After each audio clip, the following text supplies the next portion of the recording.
How easy is it to get up in the morning when you know you're not doing all that it takes? It's not very easy at all. You can just lay there awake thinking, oh, what's a few more minutes in bed? It won't matter much anyway. Wrong. It does matter. It will matter. Now, how easy is it to get up in the morning when you're pouring it on, doing the best you can, anxious to get going, make progress toward your dreams? It's a whole different story. When you're resting to renew your reserves, it's much different than resting to avoid your day. When you're psyched up and excited for your life, when you're excited for what you've planned to accomplish for the day, it's amazing.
It's the rest of our growing that we control.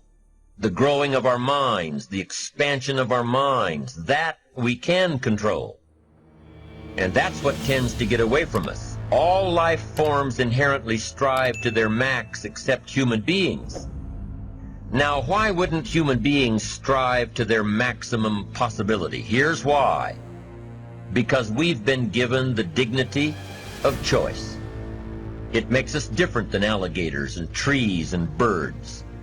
The dignity of choice makes us different than all other life forms. And here's the choice: to become part of what we could be, enough to get by, or to become all that we can be. My best advice for you is to choose the all.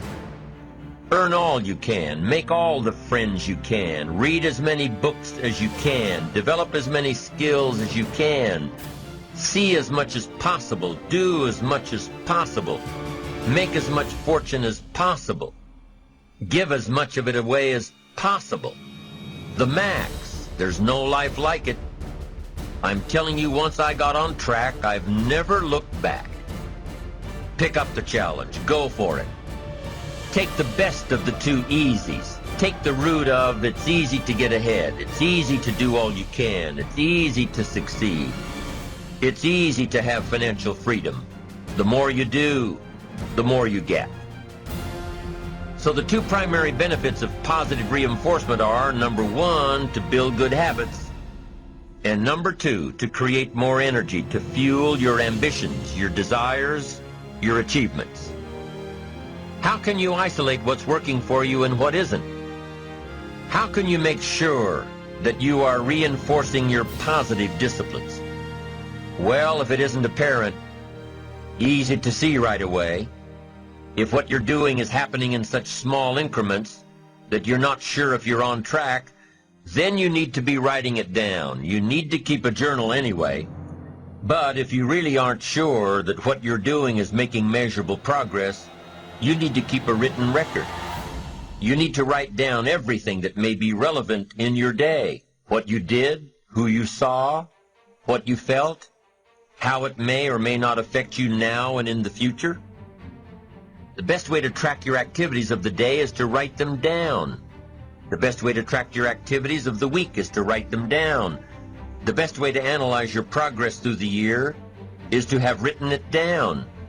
Why? So you can look back on it.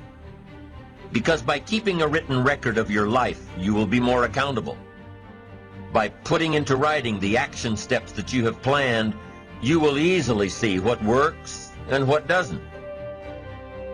Most people just try to get through the day, never writing anything down, never keeping track of their progress along the way, never really knowing if they are doing all they can to reach their goals, to drive their ambition.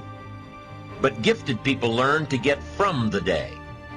They don't let a day end without picking up some valuable experience, some emotional content, some idea that may positively affect their future.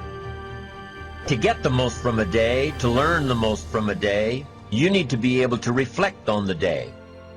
And how can you reflect on a day unless you record it in history?